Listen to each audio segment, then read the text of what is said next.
szálljon le, mert a villamosportú autóbusz a Malomszög utcáig közlekedik, a Malomszög utcától már villamosportról, nem villamosokról lehet menni a Selyemrétig. Köszönjük a megértésüket!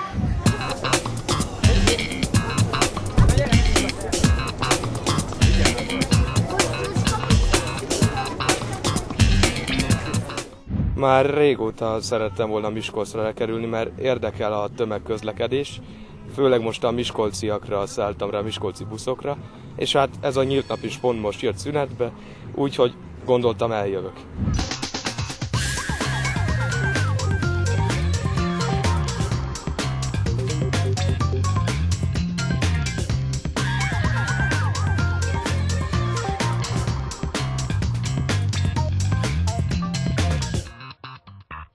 Minden évben több alkalmat biztosítunk az érdeklődőknek, hogy itt az MVK Zrt-nek a telephelyén belül megtekintsék a járműveinket, totókat, színes rendezvényeket tartunk számunkra.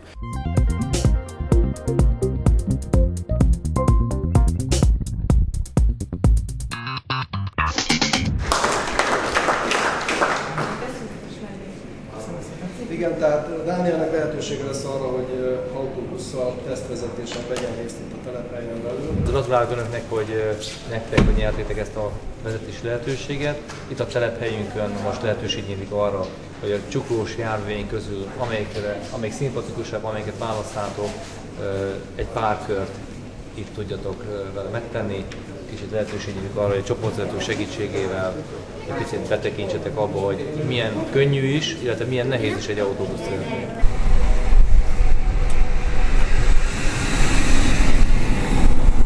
Hát ahhoz képest, hogy ilyen nagy szerelvény, szinte ugyanolyan könnyű vezetni, mint egy személyautót. Annyi, hogy a hosszára kell figyelni, meg a kanyarodásra. Kiskorom óta nagypapám megtanította minden busz nevét, és azóta valahogy nagyon szeretem a buszokat és tömegközlekedést.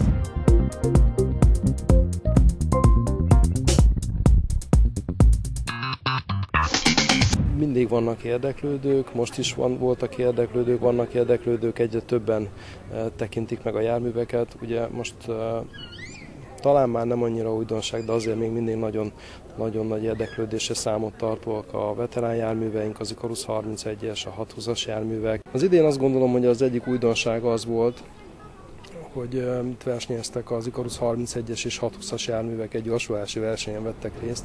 Azért ez egy különlegesség, és szép számmal voltak, akik ezt meg is tekintették.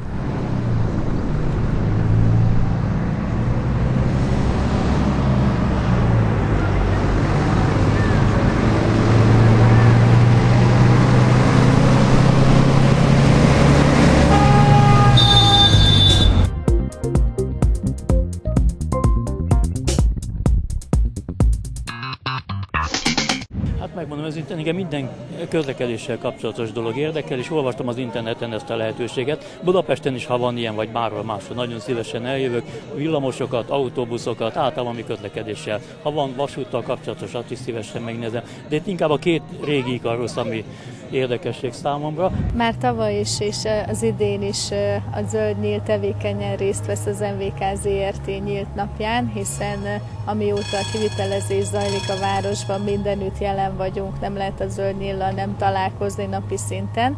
Ezért úgy gondoljuk, hogy mindenképpen lehetőséget kell biztosítani az érdeklődőknek arra, hogy egyrészt egy fotókiállítás keretében a kivitelezéssel, a felújítással kapcsolatos érdekes pillanatokat megtekinthessék.